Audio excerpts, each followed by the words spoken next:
नमस्कार, मी साठा एकटाच बसलो वर्कशॉपमध्ये. वर्कशॉप पूर्ण मोकळा झालेला आहे. टेक्निकली मला इथे यायला नाही पाहिजे होतं, कारण मी ठरवलं होतं की वर्कशॉपमध्ये यायचं नाही, व्हिडिओ बनवायचा नाही. पण आता गणेशोत्सव नाही आहे, तर नवरात्र उत्सव आहे, उद्यापासून सुरू होणार आहे. तर वर्कशॉपची हालत आत्ता नक्की काय आहे ना ते पाहायचं होतं मला, म्हणून मी आलोय. पण एकंदरीत तुम्ही म्हणाल की वर्कशॉपमध्ये परत कसा का आलास, तू येणार नव्हतास, वर्कशॉपमध्ये पाऊल ठेवणार नव्हतास.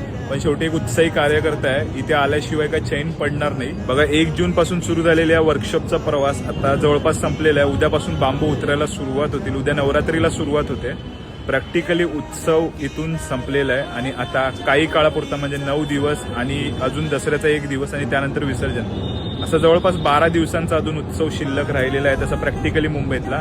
नंतर बाकीचं काय तर धकाधकीचं आयुष्य सुरू होईल परत.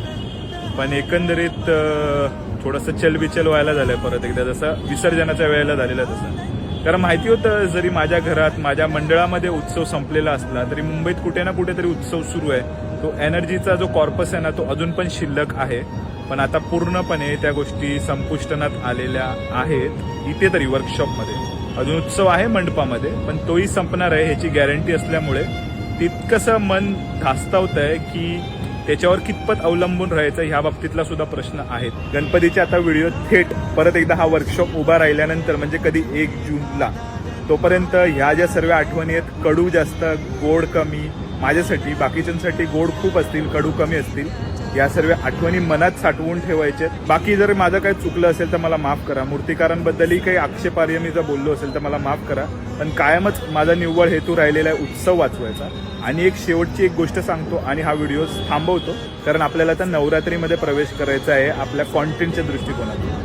तर बघा कसं आहे माहिती आहे का, तुम्हाला माहिती असेल गणेशोत्सव किती मोठ्या प्रमाणावर साजरा केला जातो. ते धगधगतं अग्निकुंड अशा प्रकारची गोष्ट. त्याच वेळेला जो नवरात्र उत्सव आहे ना मुंबईतला, तो तितकासा मोठ्या लेवलवर साजरा केला जायचा नाही. पण एकंदरीत जे रिव्होल्युशन गणेशोत्सवामध्ये आलं ना, त्याने आपल्या कवेमध्ये नवरात्र उत्सवाला सुद्धा घेतलेलं आहे आणि नवरात्र उत्सव सुद्धा विशाल झालेला आहे.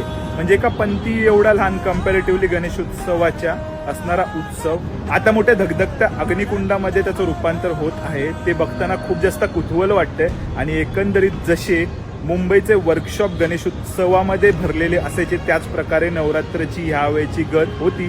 ते पाहून सुखद धक्का होता मला. पण त्याचबरोबर काही दक्षतेच्या काळज्या सुद्धा घेतल्या पाहिजेत एकंदरीत मूर्तिकारांनी, उत्सव समितीने आणि भक्तांनी सुद्धा. त्याबद्दल आपण बोलत राहूच वेळोनवेळ. पण बाकी गणपती बाप्पा मोरया, मंगलमूर्ती मोरया, जय जिजाऊ, जय शिवराय, जय भवानी आणि हर हर महादेव.